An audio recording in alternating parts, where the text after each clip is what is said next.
A very good morning, everyone, and welcome to e-learning classes of economics. My dear students, in previous lecture, that is lecture number 58, we covered the topic median and mode and quartile deviations. Now, in this lecture, that is lecture number 49, we are going to start the new chapter of your statistic book, that is measures of dispersion. And the topics which we are going to cover is meaning and objective, absolute and relative measures of dispersion, and standard deviation.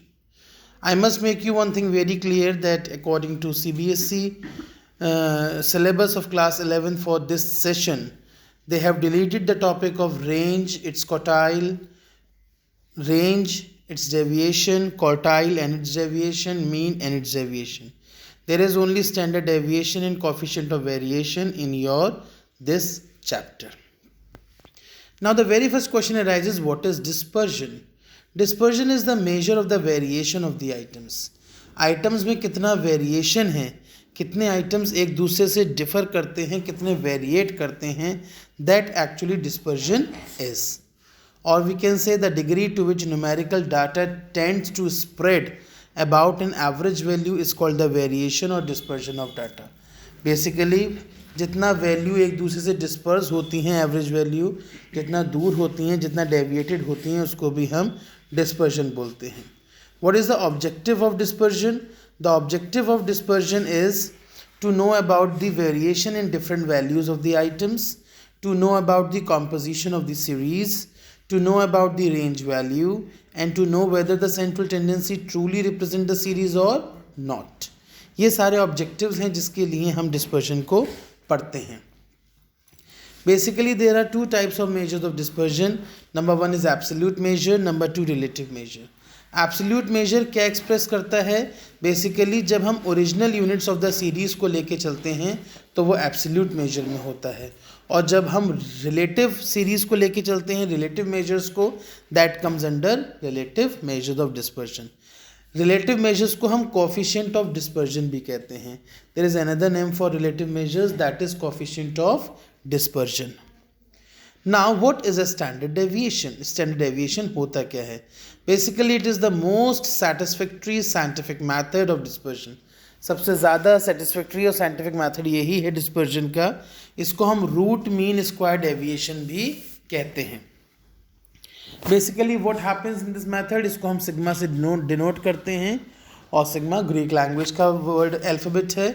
और standard deviation में हम क्या करते हैं, arithmetic mean के जो square root होते हैं उसका हम स्क्वायर रूट निकालते हैं उनके मीन वैल्यूज़ के डेविएशंस के according. This is what standard deviation is. And what is coefficient of standard deviation? जब हम रिलेटिव मेजर देखते हैं स्टैंडर्ड डेविएशन का, वो कोफिशिएंट ऑफ वेरिएशन कहलाता है, राइट. और कोफिशिएंट ऑफ स्टैंडर्ड डेविएशन का फॉर्मूला क्या होता है? Standard deviation divided by mean, right. So these two terms we are going to study in this. Now individual series and standard deviation. Standard deviation को calculate करने के लिए तीन series होती हैं, individual, discrete and frequency distribution. इस lecture में हम इंडिविजुअल सीरीज़ पढ़ेंगे, और इंडिविजुअल सीरीज़ से भी तीन मेथड से कैलकुलेशन होती है. Number one direct method, number two shortcut method, and number three step deviation method. Now direct method अगर हम लेते हैं तो डायरेक्ट मेथड का फॉर्मूला होता है एस डी, और ये जो साइन आपको दिया हुआ है बेटा फॉर्मूले में, वो स्टैंडर्ड डेविएशन का साइन है. और स्टैंडर्ड डेविएशन का साइन क्या होता है? That it is equals to under root sigma x square upon n. X square means sum total of the squares of deviation, और एक्स बार का मतलब होता है मीन वैल्यू, और एन का मतलब होता है नंबर ऑफ आइटम्स. तो आपने मार्क्स लिए 12, 8, 17, 13 सारे मार्क्स आपने लिख दिए, नंबर ऑफ आइटम्स लिख दिए, एन लिख दिया. तो आपने पहले मीन निकाल लिया. मीन कैसे निकलता है? Sigma x upon n. तो मीन आपका 11 आ गया. वो वैल्यूज़ आपने फॉर्मूले में लगा दी कि sigma under root sigma x square upon N, right. So this is the formula that how we can calculate standard deviation from direct method.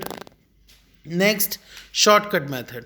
Shortcut method का फॉर्मूला होता है standard deviation equals to under root sigma D square under root sigma D X square upon N minus bracket sigma D X upon N का whole square, right. तो ये आपका formula होता है। इस फॉर्मूले में आपने नंबर ऑफ टर्म्स निकालनी, एन कितनी है 10 है, और 10 निकालने के बाद जैसे आप एज्यूम मीन निकालते हैं आपने वैसे ही एज्यूम मीन का एवरेज निकाला, और निकालने के बाद आपने उसका स्क्वायर कर दिया तो वो डी एक्स स्क्वायर हो गया। फिर इस फॉर्मूले में आपने सारी वैल्यूज़ को प्लेस कर दिया, that standard deviation equals to under root sigma D X square upon N minus sigma D X upon N का होल स्क्वायर। वैल्यूज़ लगा दी, आपका स्टैंडर्ड डेविएशन निकल आता है। इस चैप्टर में बस एक चीज़ आपको नहीं करनी पड़ती है, वो है स्क्वायर रूट निकालना। स्क्वायर रूट कैसे निकाला जाता है आप लोगों ने ये 9th स्टैंडर्ड में ऑलरेडी पढ़ा हुआ है। नाउ डायरेक्ट मेथड और शॉर्टकट मेथड के बाद step deviation method. Step deviation method का फॉर्मूला बहुत ज़्यादा डिफर नहीं होता है शॉर्टकट मेथड से। फॉर्मूला वही होता है that standard deviation equals to under root sigma D X, बस यहाँ पे डी एक्स डैश हो जाता है। डैश मतलब अब आपको स्टेप बाय स्टेप डेविएशन देखना है। तो standard deviation equals to under root sigma D X dash का whole square upon N minus bracket sigma D X dash upon N का होल स्क्वायर इंटू सी। वहाँ आपने डैश कर दिया इसलिए आप इधर इंटू सी लगा देते हैं। आपने मंथली इनकम लिखी, आपने उसका डेविएशन देखा, डेविएशन के बाद आपने डी एक्स निकाला, डी एक्स निकालने के बाद आप डी एक्स डैश निकालेंगे। सो डी एक्स डैश कैसे निकलेगा, D X dash equals to D X upon C, और सी की वैल्यू होती है 100। 100 क्यों है, क्योंकि सबके बीच का डिफरेंस कितना आ रहा है आपका 100 आ रहा है, राइट। आपने डी एक्स डैश निकाल लिया, फिर आपने उस डी एक्स डैश का स्क्वायर कर दिया। उस जब स्क्वायर कर देंगे आप तो उन वैल्यूज़ को आप फॉर्मूला में लगा देंगे, that standard deviation equals to under root sigma D X dash का square upon N minus bracket sigma D X dash upon N का होल स्क्वायर इंटू सी।